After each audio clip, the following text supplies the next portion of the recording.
us who have gathered here today have used antibiotics before. So I've asked this question before to the people who already were here. So now my question is to the people who weren't here. How long does an antibiotic take to kill bacteria?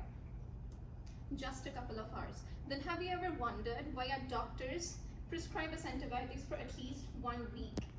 So when we take antibiotics, we expect bacterial cells to die.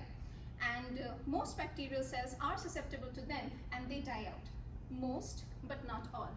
The ones which survive are called persisters, and these cells, somehow they remain dormant and they take weeks to get killed. And this is the primary reason why you're always advised to complete your antibiotic course, because the moment you stop taking your meds, these persisters come out of the dormancy and cause a recurrent infection.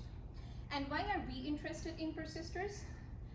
As I mentioned before, that persisters require antibiotic treatments for a longer duration to get killed. More usage of antibiotics eventually leads to antibiotic resistance, where bacteria become completely unaffected by the drugs.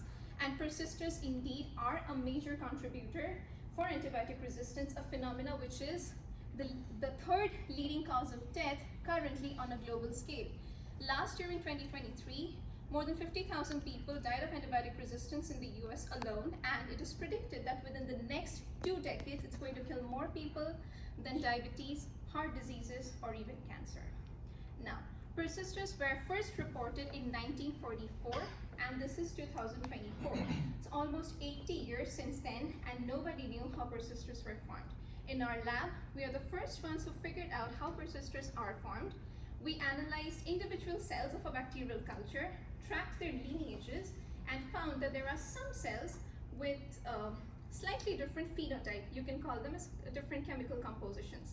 These cells are prepared to combat stress even before the stressor hits.